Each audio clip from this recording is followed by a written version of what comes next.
ګورئ پام کا جنت او دین ګټئ تکلیفونه بګالئ ګورئ پام کا جنت او دین ګټئ تکلیفونه بګالئ ګورئ پام نه چې خوب غفلت کوئ او خدای هم د ژوند لار زموږ د نن ورځې د خپرونې موضوع بیا هم د خپلې ځواني ساتنه وکړئ پام نه چې خوب غفلت کوئ او خدای هم خوشحالوئ.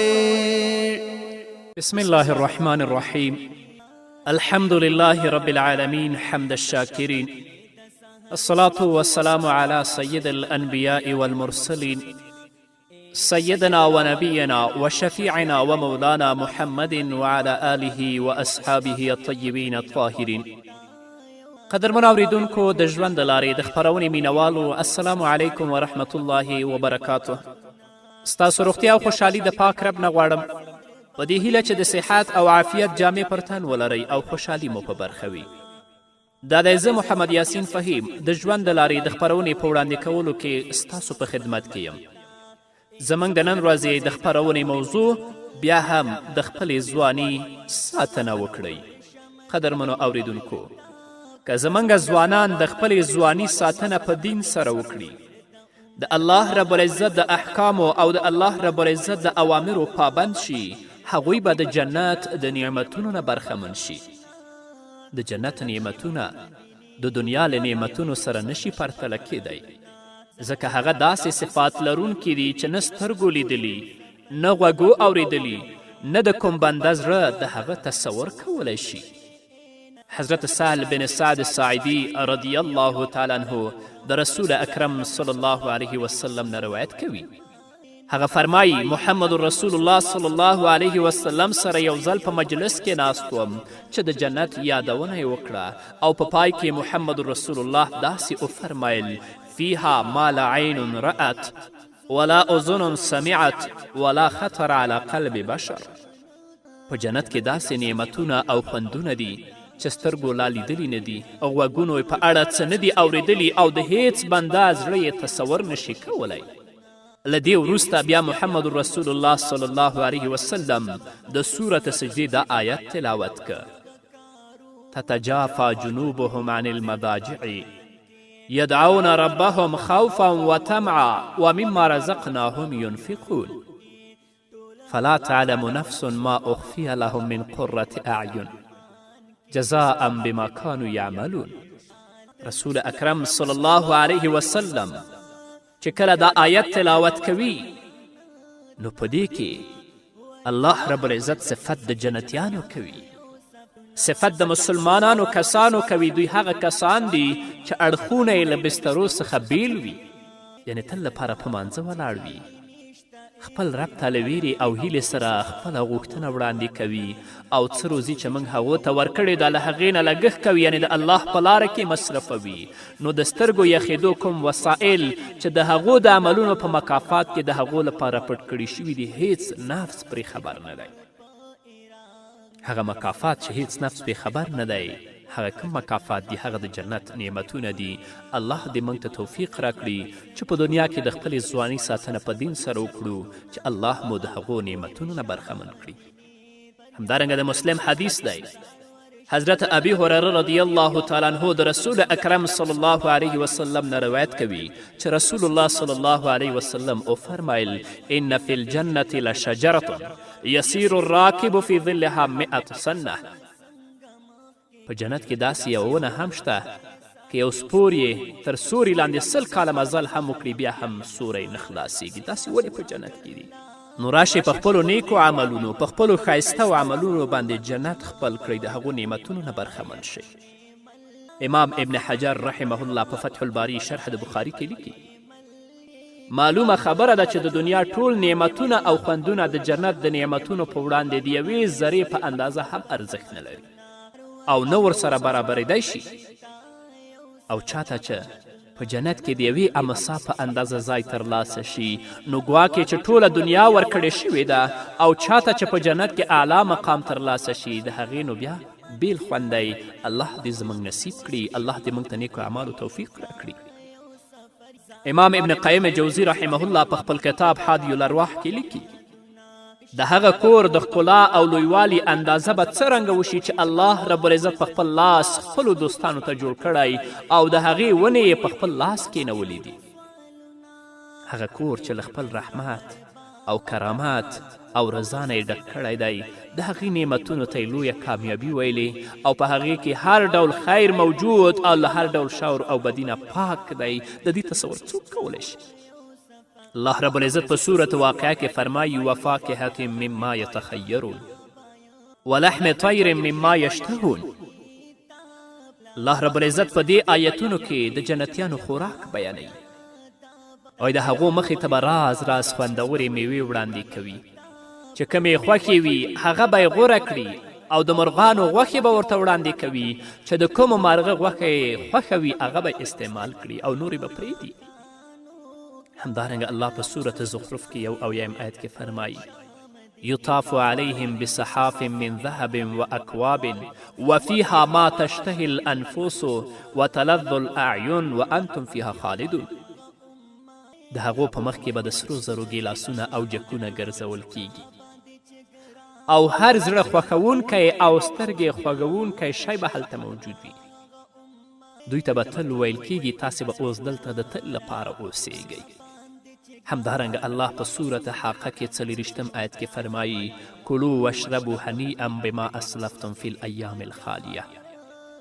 جنتیانو ته به الله هلته وایي په خوند سره خورئ څکئ د خپلو هغو کړنو مکافات چې تاسو په تیرو شوو ورځو کې کړی، یعنې په دنیا کې نیک عملونه ترسره کړي دي. نو اوس د الله رب العزت په نعمتونو کې تل لپاره اوسیږئ، تاسې په خوند سره خورئ او په خوند سره یې څکئ. نو درنو ځوانانو، خویندو او ورونو، تاسې یو وارې د دنیا ژوند هم مطالعه کړئ، د دنیا نعمتونه هم مطالعه کړئ او د آخرت او د جنت ژوند او نعمتونه هم مطالعه کړئ.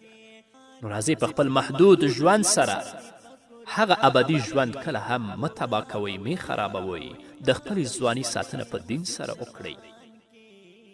بیا هم الله رب العزت په سورة انسان کې فرمایي ان الابرار یشربون من کأس کان مزاجها کافورا عینا یشرب بها عباد الله یفجرونها تفجیرا.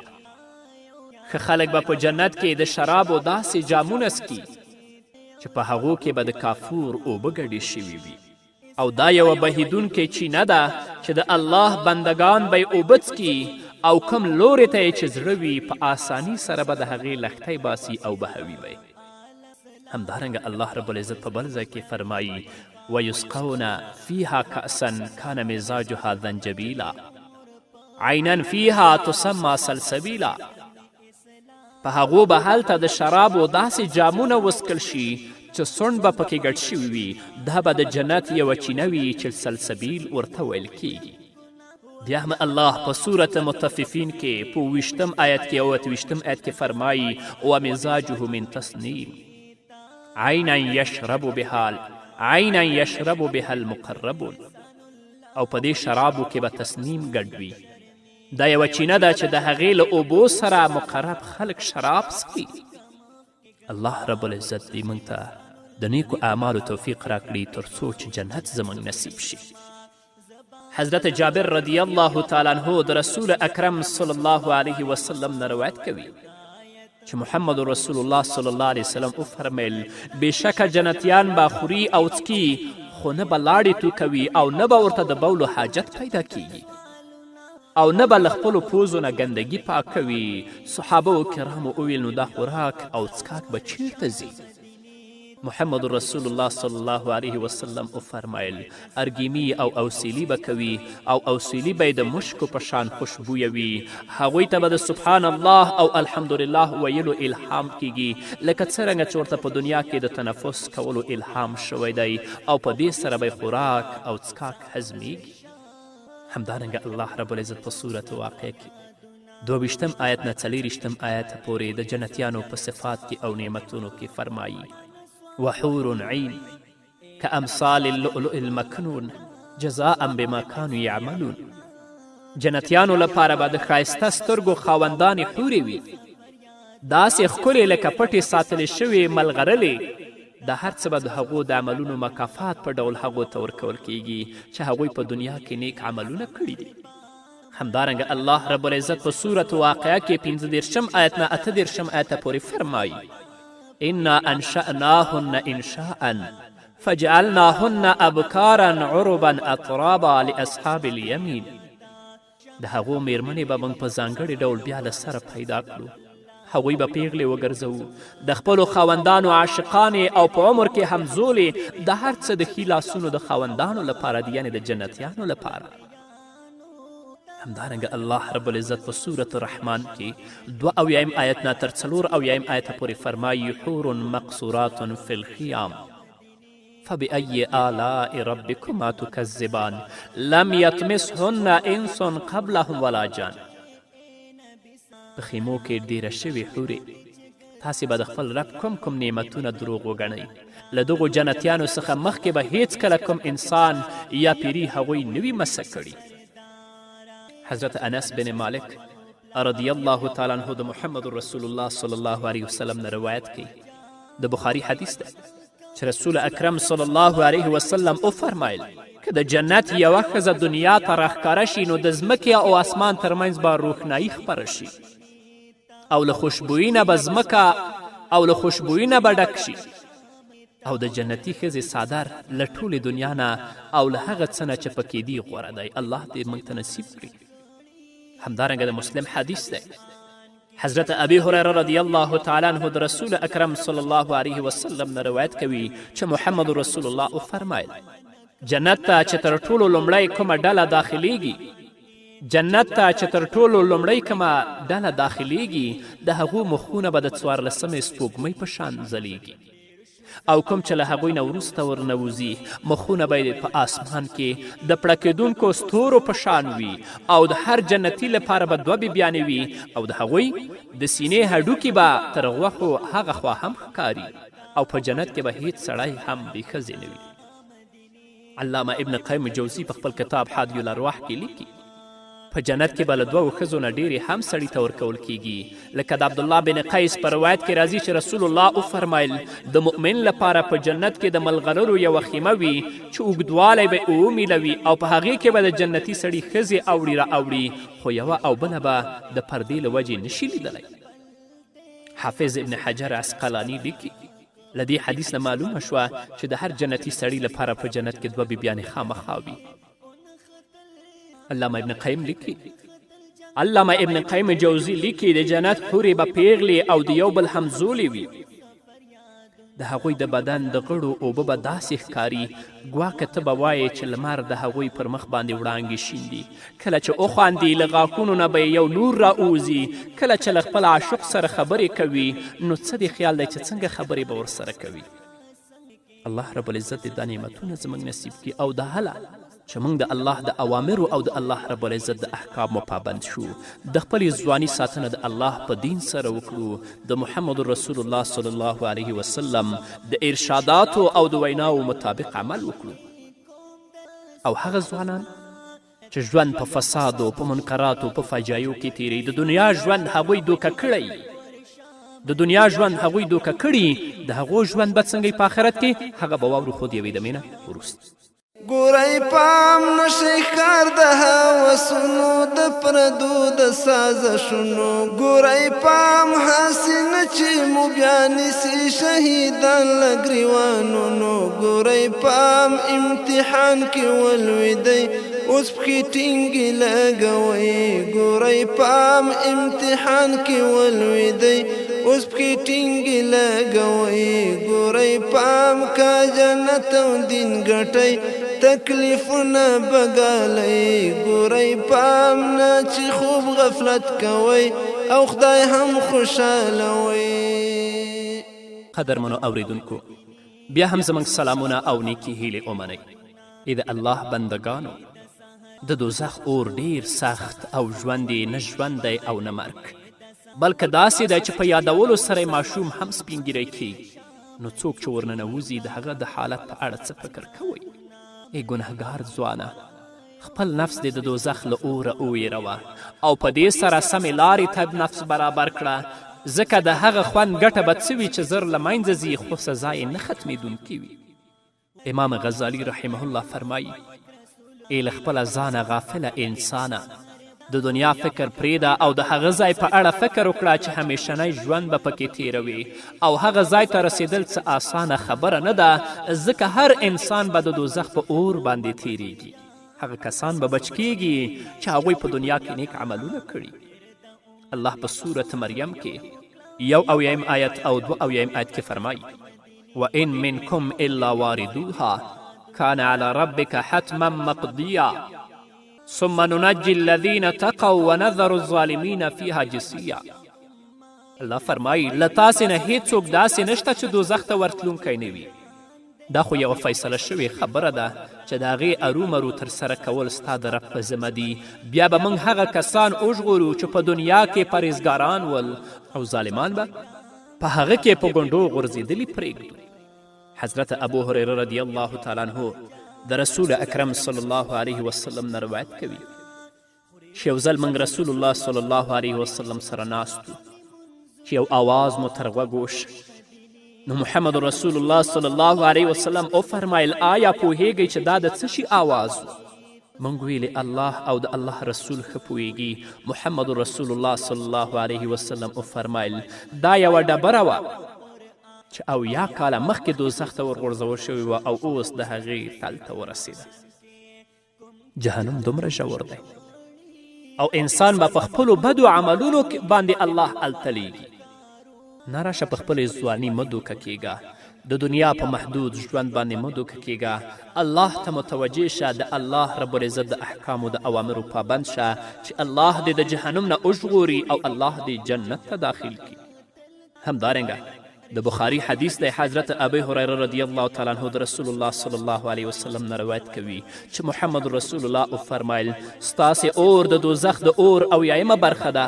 صحابه و کرامو وویل ای د الله رسوله د دنیا اور بس نه و؟ رسول الله وفرمایل د دوزخ اور د دنیا له اور نه 80 درجې ډیر ګرم دی او هره درجه به د دنیا د اور په شان ګرموي. یا الله موږ ته د نیکو اعمالو توفیق راکړه او د جهنم د اور نه وژغوره. همدارنګه د بخاري حدیث دی، حضرت ابي هریره رضی الله تعالی عنه د رسول الله صلی الله علیه وسلم نه روایت کوي چې محمد رسول الله صلی الله علیه وسلم فرمایل دوزخ الله ته شکایت وکړه چې زما یوې برخې زما بله برخه وخوړله. نو الله رب العزت ورته د 2 اوسیلیو د ویستلو اجازه ورکړه، یعنی جهنم او دوزخ ته وویلې چې ته 2 اوسیلي وباسه، یو په ژمي کې او بل په اوړي کې. نو له همدې امله تاسې یخني او ګرمي احساسوئ. دا د جهنم اوسیلي دي. الله رب العزت په صورت غایشه کې 6 او 9 آیت کې د جهنمیانو خوراک موږ ته معرفي کوي.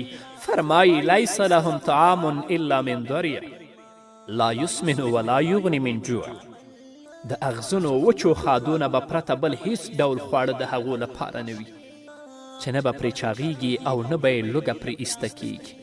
حضرت قتاده رحمه الله په خپل کتاب الیوم الاخر کې لیکي دریع تر ټولو زیان رسونکی خوراک دی چې د دوزخیانو ته به ورکول کیږي، خو نه به ترې خوند اخلي او نه به ورته څه ګټه رسوي، بلکې دا به یو ډول عذاب وي چې الله رب العزت به په دیو باندې هغوی ته عذاب ورکوي. همدارنګه الله رب العزت په صورت دخان کې 43 آیت نه تر 40 آیت پورې د جنتیانو خوراک موږ ته راښیي. فرمایي ان شجرة الزقوم طعام الاصیل کالمهل یغلی فی البطون کغل الحمیم خذوه فاعتلوه الى سواء الجحیم. زقوم ونه به د ګنهګار خوراک وي، د تیلو د خیرې غوندې په ګیډه کې به داسې ویشیږي لکه خوټېدلې اوبه چې جوش وهي.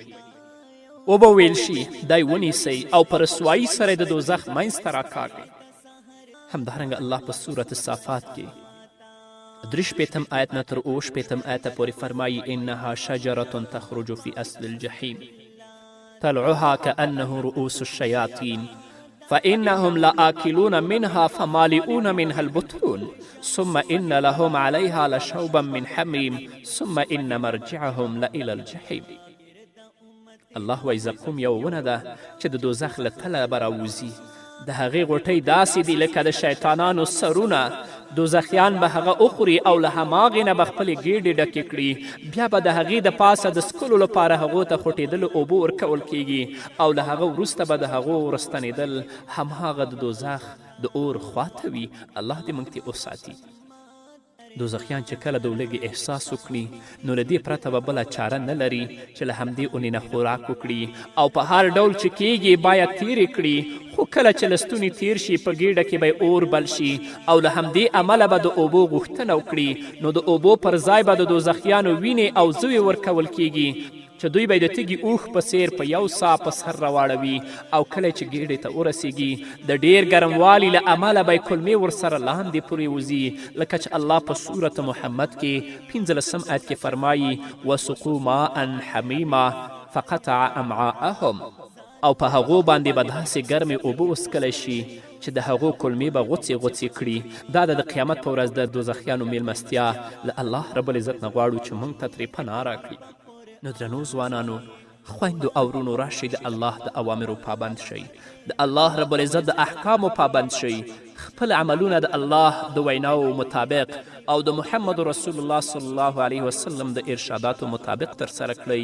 خپلو اخلاقو ته خپلو جامو ته نورو صالحو اعمالو ته متوجه شي چې آیا د دین موافق دي او که د دین خلاف دي تر څو چې الله رب العزت موږ د جهنم د اور نه وساتي. نو کومو ځوانانو چې خپله ځواني د دین په خدمت کې تیره کړه د الله د احکامو پابند شه د رسول الله د سنتو پابند شه الله به جنت ته بیایي د جنت د نعمتونو نه به الله برخمن کړي. خو کومو ځوانانو چې ژوند یې په فساد کې تیر که ژوند یې په منکراتو کې تیر که د دنیا محدود ژوند دوکه که په خپلې ځواني باندې دوکه شه نو هغوی د جنت د نعمتونو نه بیا محروم دي بیا به د هغو ځای جهنم وي. الله دې موږ ترې وژغوري. الله دې زموږ جنت نصیب کړي. په همدې هیله قدرمنو اورېدونکو دا به زموږ د نن ورځې خپرونه چې ستاسو درانه حضور ته وړاندې شوه. البته زموږ چې د خپلې ځواني ساتنه وکړئ دا آخرنۍ خپرونه وه. په بلې موضوع به انشاءالله په نورو خپرونو کې غږیږو. پاتې ورځ نیکمرغه ښاد بریالي او کامیاب اوسئ. ګورئ پام که ځان نفس هوس ته سپاره یا د عقل په لار ولاړئ. ګورئ پام قال الله قال الرسول ته مو ویشه او جنت غواړئ. ګورئ پام که ځان نفس هوس ته سپاره یا د عقل په لار ولاړئ. ګورئ پام قال الله قال الرسول ته مو ویشه او جنت غواړئ. ګورئ پام نشي دا ځان غولوئ د شیطان بنا منئ. ګورئ پام که جنت او دین ګټئ تکلیفونه بګالئ. ګورئ پام نه چې خوب غفلت کوئ او خدای هم خوشحالوئ. ګورئ پام د نړۍ سره بدي مو د اسلام په سر سیالي مو. ګورئ پام په چلول مدام کې نیسي دښمنان عقیدوي مو. ګورئ پام خپل منځي ګیلې پرېږدئ نن دښمن راڅملوئ. ګورئ پام خپل منځي ګیلې پرېږدئ نن دښمن راڅملوئ. ګورئ پام که جنت او دین ګټئ تکلیفونه بګالئ. ګورئ پام نه چې خوب غفلت کوئ او خدای هم خوشحالوئ. ګورئ پام ځان عادت کړئ په دردونو په ټکر د طوفانونو. ګورئ پام ځان نه هر یو جوړ سندان کړئ کوئ زغم د ګزارونو. ګورئ پام لکه غرونه پر ځان وړئ تندرونه او ګلئ. ګورئ پام لکه غرونه پر ځان وړئ تندرونه او ګلئ. ګورئ پام که جنت او دین ګټئ تکلیفونه بګالئ. ګورئ پام نه چې خوب غفلت کوئ او خدای هم خوشحالوئ. ګورئ پام خپل نظر په بل منل به یا د خپلو پښې وهل به. ګورئ پام تقاضا نه وي د وخت منه هم وي د ستونزو حل به. ګورئ پام تقاضا نه وي د وخت منه هم وي د ستونزو حل به. ګورئ پام د ورور درد احساسوئ غم یې غم د ځان ګڼئ. ګورئ پام د ورور درد احساسوئ غم یې غم د ځان ګڼئ ګورئ پام کا جنت او دین ګټئ تکلیفونه بګالئ ګورئ پام نه چې خوب غفلت کوئ او خدای هم خوشحالوئ ګورئ پام کړئ قابو کې نفس شیطان مو ساتئ خیال د ځان او شان مو ګورئ پام کړئ قابو کې نفس شیطان مو ساتئ خیال د ځان او شان مو ګورئ پام لا خو کېږي پل په پل به ازموینه د ایمان مو ګورئ پام لا خو کېږي پل په پل به ازموینه د ایمان مو ګورئ پام عبدالله خیال به ساتئ پګړی مدغدار وای ګورئ پام عبدالله خیال ساتئ پګړی مدغدار وای ګورئ پام عبدالله خیال ساتئ پګړی مدغدار وای ګورئ پام کا جنت او دین ګټئ تکلیفونه بګالئ ګورئ پام نه چې خوب غفلت کوي